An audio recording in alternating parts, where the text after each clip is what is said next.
Hey y'all, it's Dalanie. And it's Katie, and this is a Tea with Dalanie and Katie. And in this episode, we are going to be giving y'all the tea on us. Period. So we're going to be talking a little bit about us, how we met, how this show came to be, and give y'all a little idea about how the show is going to move, just so that y'all not going into it and thinking, who are they? What are they talking about? Right. I don't understand. But yeah, we're going to get into what we're drinking, so. Yeah, what you drinking, Dalanie? Well, despite the title of the show, I am certainly more of a coffee person than a tea person, so I'm just drinking coffee with Your mug is cute though. Right, with creamer in it. I mean, full disclosure, we barely remember to get some tea on this episode. Like full disclosure, but that's like on brand, low key. Right. We Delaney and I work together, so we figured it out. But yeah, we just gonna have every episode is gonna be a mention of like what you drinking because it's tea. We can't talk about tea without tea. That's tacky. Right. I got a iced matcha. She's fancy. Yo, this might be my jam. It's hot, y'all. It's so hot. So I got my little. It's so easy to make this, but That's fancy. Yeah, Katie be vegan. She vegan. Oh so. Yeah, it's vegan. I use oat milk. Oat milk is elite. If you haven't tried oat milk, get with it. Like you have to try it. Oat milk. Even if you eat meat, 3 squares of meals a day is a steak. Try oat milk. Yeah. So that's what we're drinking. So we're gonna get into our individual intros. So. Yeah. So you know who we are. We're not just talking. Like right. Who are you ladies? So like I said, my name is Dalanie. Let's see, what should I say? My age? I'm 21. My AARP coming through soon. All right, Katie's not that old. I'll let her tell y'all how old she is, but y'all gonna be like, really? She's extra. But yeah, I'm a musician. I'm a bass player, rarely, but I'm a bass player. Studying music, East School of Music. I'm from Los Angeles, California. More specifically, I'm from Inglewood, California. You are so annoying. And that's pretty much it. An overview. Okay, my name is Katie. I'm 26. See. By the time this comes out, you might be 27. Yeah, I'm gonna be 27. I'm old. Anyway, we move. I'm 26. I'm from Evanston, Illinois, which is like a little suburb. Here go Chicago, here go Evanston. They touch. I play viola. I feel like I'm boring. I don't know. Okay, I play viola. Did we say school? We didn't say school yet? I said Eastman, yeah. Okay. I did my undergraduate degree in music education at Illinois State University. And then I did my master's degree in music education and viola performance and literature at the Eastman School of Music in Rochester, New York. I was gonna say Rochester, Illinois. What is that? And right now, I'm getting my artist diploma at the University of Memphis, and I played a little bit with the Memphis Symphony. Corona, but I hear that she's an artist, an artiste, if you will. This is not gonna go well. It's not gonna go well. Anyway, so yeah, how do we meet, Dalanie? How do we meet? All right, so this kind of goes into how our whole business relationship started, because we met under ridiculous circumstances. Absolutely ridiculous. You might have noticed that we both had a school in common, Eastman School of Music. We both went there at the same time.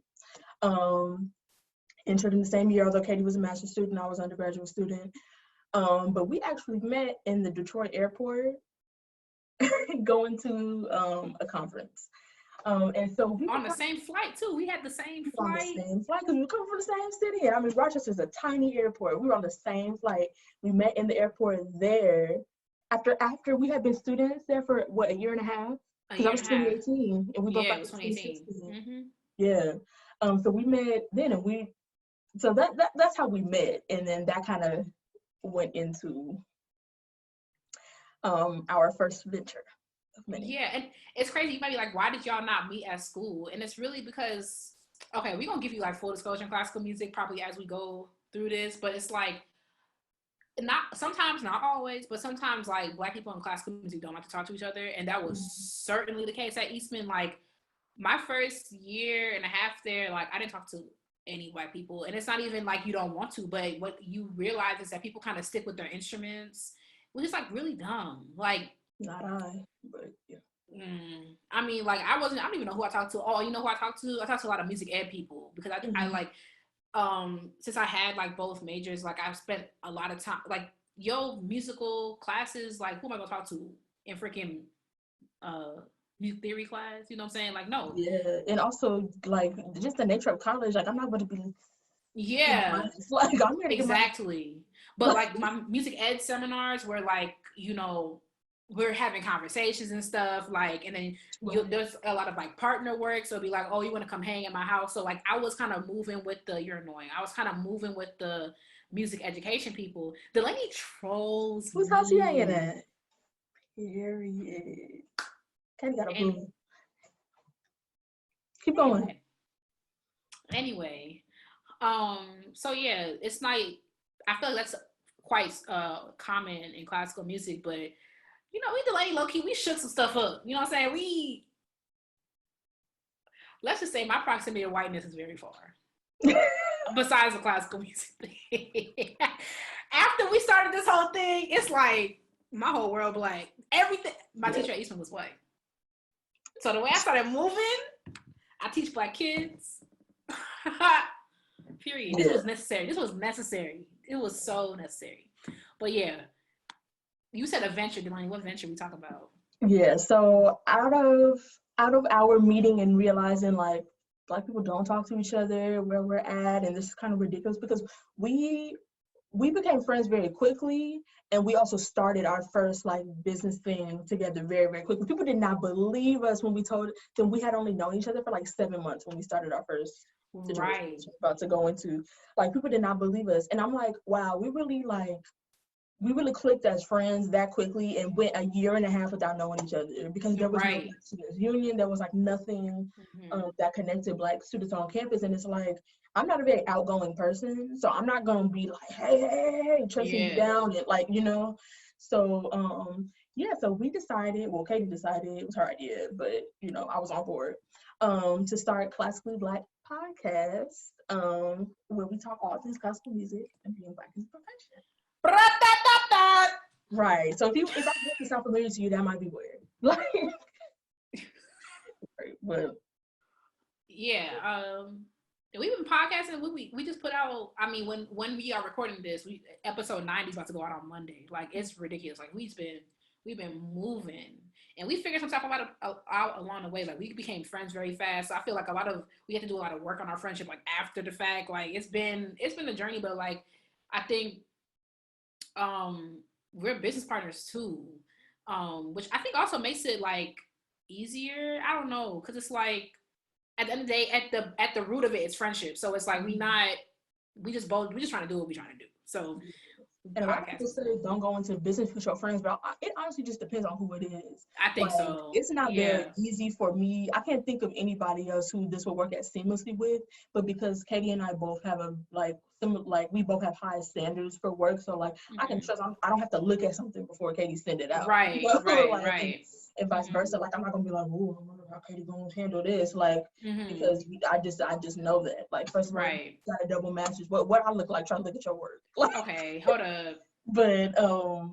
But yeah, it just worked out that way. Like, and part of the reason why that's relevant to this is because, you know, we started Classically Black because we didn't have that connection of Black musicians, and Classically Black was a way for us to like express ourselves as Black people in classical music, and then other people listening be like, man, I really resonate with that, and like we've definitely got some people that have been like, man, I feel seen by your podcast, or I've learned something from your podcast. So yeah. And we have a lot of projects coming down the pike because of starting with Classically Black, and it's because, like Dalanie said, we like created this community of Black classical musicians. So now we're working in tandem with people that we would have never met otherwise, because of Classically Black. So it's like really exciting. It's really, really exciting. Period. So, I mean, we were gonna talk about like what we're doing now. Like, what you been up to, Dalanie? What you up Um, I mean, it's been a blur. We still in the house, but I work for the LA Phil. I was supposed to should I say the name? Yeah, it's fine. I work at the Los Angeles Philharmonic. And I'm still like I still have one more semester of school. And then we do Classically Black and we do all our other projects and stuff. But now this. So yeah, it's been a whole bunch. Girl, I just wrapped up teaching a lot. Like I just did a summer camp, teaching online.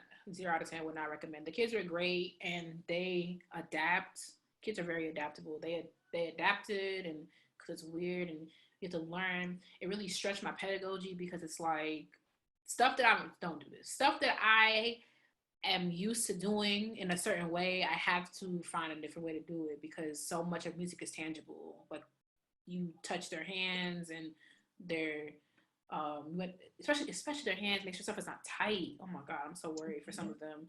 But that's over. So we just working on projects. Classic Black has a lot of stuff, like I said, and I work on my YouTube channel a lot. Like I said, I'm vegan, so I be making stuff vegan, y'all. I be taking regular stuff, making it vegan. When I made that chicken Alfredo vegan, I said, "Oh baby, oh yeah, we in here." I would have tried that if you wasn't crushing up them cashews and stuff. I was like, yeah, that's a bit much.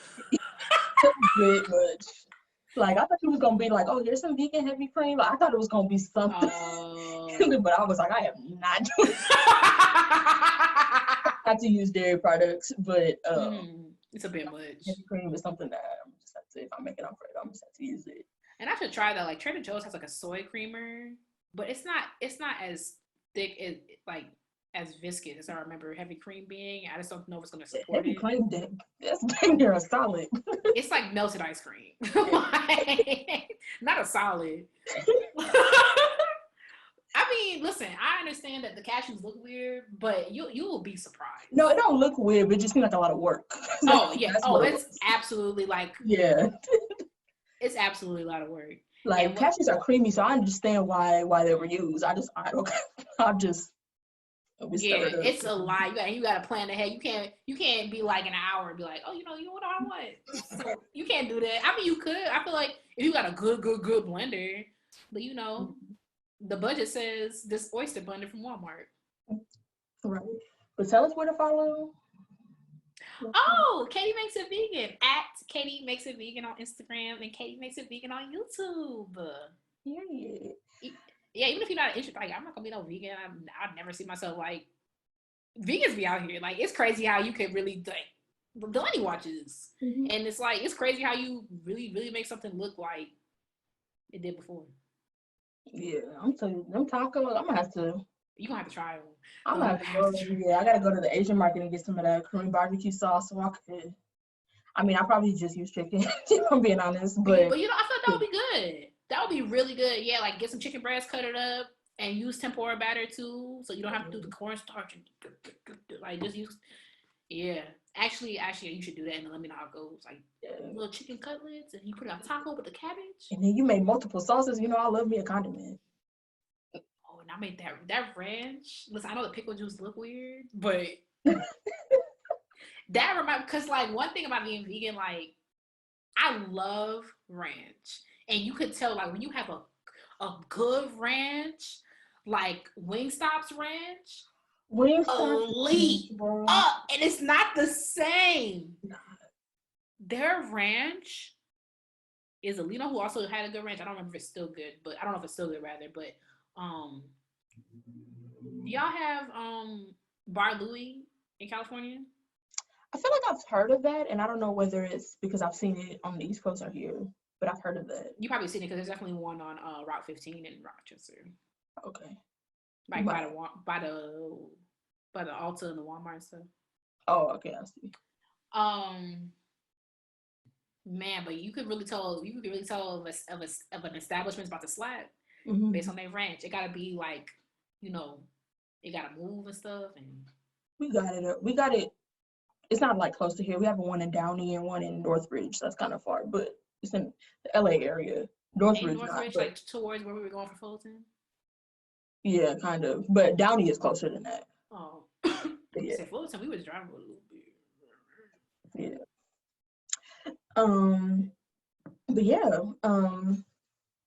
we're gonna get into like what y'all can expect from the format of the show, how we're gonna be, formatting whatever. So of course we're gonna have our drinks. We're gonna tell y'all what we're drinking and we teeing it up. But we're gonna talk about Black composers on the show, like to give y'all a little what we listen to and just Black composers that you should know, because you cannot depend on these institutions you paying $70,000 to go to for that information.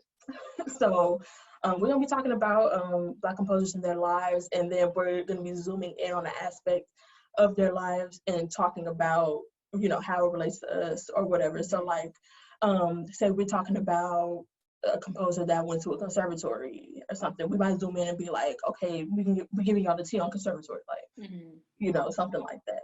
Yeah, so it's not classical music the whole time, especially for people who aren't in classical music, like, yeah. Yeah, and that's part of the reason, what I forgot to say about Classically Black, like that's part of the appeal of it, is that we try to make classical music more approachable and we try to connect to other parts of our lives, because people want to act like you have to be a genius and a scholar about classical music to understand it and relate to it, and that's just not true.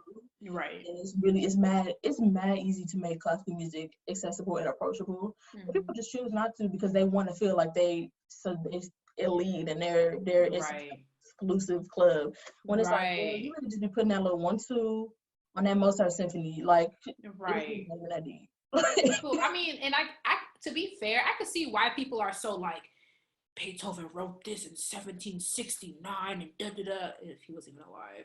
I think so. But it's like I can see that, because like if I think about stuff that Black people are passionate about, like they love talking about football and which player did this.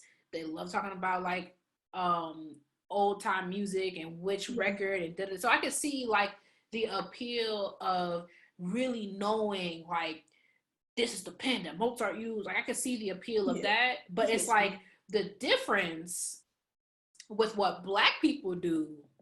The only thing Black people are exclusive about is freaking spades. Okay, like it may be like 2 other things that I can't think of right now.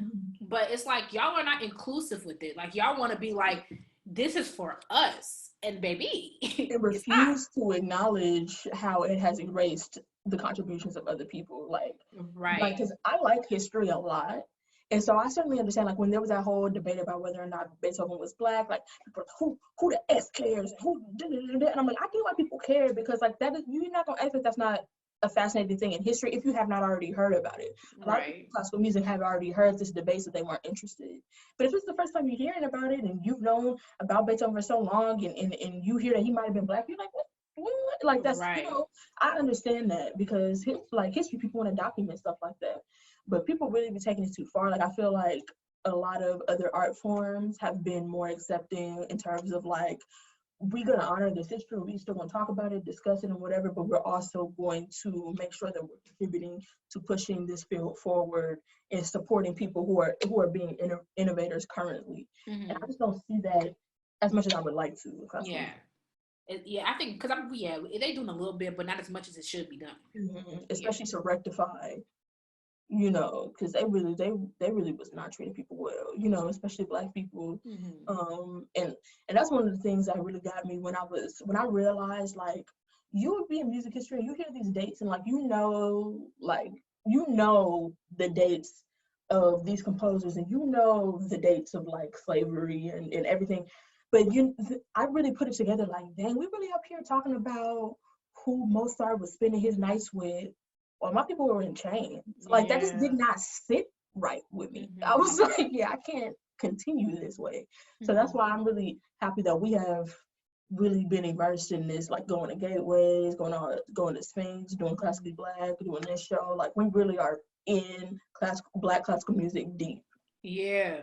Like, and it finally feels really good, because when I feel like, as a Black person in classical music, I spent a lot of my time kind of just like floating, thinking I was the only one. And I mean, the Gateways Music Festival, like, we can link. Is there going to be a place to link? I don't know. But website. Okay, we can link that. Like, they've been around since like the 90s. You know what I'm saying? But it's like, if you're not talking to Black people, sometimes you're just not going to know about this stuff, and we kind of want to make that smaller, because as soon as like I got to Eastman, I participated in Gateway, I said, like, what did I miss? Like, what are we doing? Where are we going? And like, just being in that energy. Like, my first Gateways was in 2017. The next year is Classically Black. We got this going on. We have like, and then I just really started like I said, like, my circle of classical music is Black, and it's crazy. It's like crazy to me to think that, because it's like just like 3 or 4 years ago, like, that's not what it was. I was at when I graduated from ISU. 5 years ago when I graduated from ISU, you know what I'm saying? I was the only Black person, period, in the School of Music. I mean, it's a state school, so there's a lot of Black people, but we're not gonna act like music kind of narrows you in. And like, and you know, I was you know, I'm an SG row. I crossed SG row 2017 cause like just trying, like, I need, like, I'm in the Black church, but I need Blackness in my experience while I'm in Rochester, because I'm tired of like this. So like, I had my Black sorority, and then I tap into this thing, and I'm like, well, hold on. What? There's all this Black people classical music, and it's been like, that's just been it ever since. Like, like, I know if I needed something in classical music right now, I know a Black person I can ask. Mm-hmm. And that's how I was gonna say, period. Yeah, this is crazy talking to people who are not in classical music and be like, Black people do that, and it was Black this and that. I'm like, girl, we've been here, like, right. And that's what I really want people to see, because like, I just feel like Black people, they support institutions, things, period, that support Black people. And the more that we're able to bring the contributions that Black people have made in classical music to the forefront, the more people will be like, oh, you know, I really could make my way down. Yeah. If they're playing something that's relevant to me. Mm-hmm. Because I'm in classical music, and I'm getting my, you know, my degree in classical music, and y'all not getting me down y'all not getting $1 out of me for no Beethoven. Sorry. I mean, but low key, if it's Beethoven 7, I hate to be problematic, but that second movement, dun, dun, dun, dun, dun,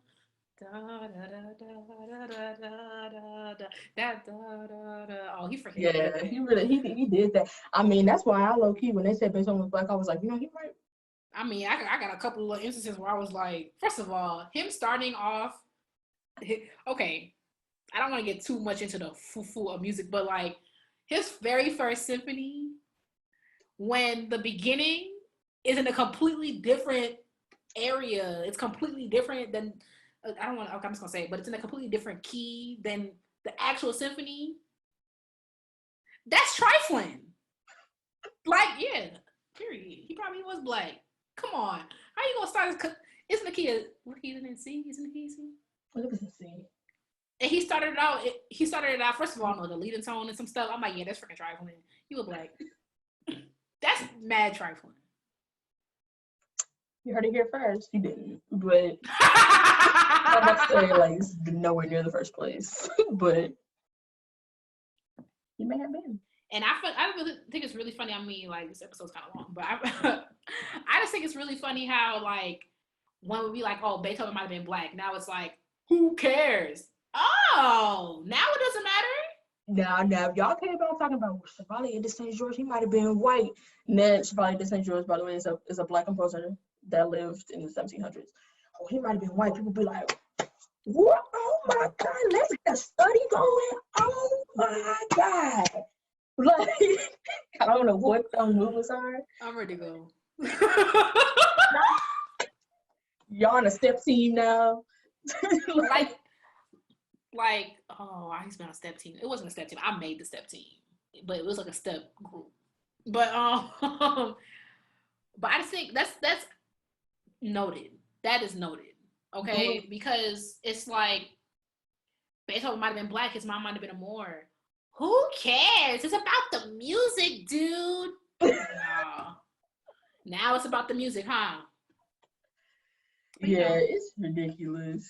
We need to do a tea on racism, classical music, but let's start light. We're gonna do something cute next episode. So yeah. Well, thank y'all for sticking it out with us. I have no idea how long this episode is, but But yep, you got to know us, and that's the tea on that. Period. Bye, y'all.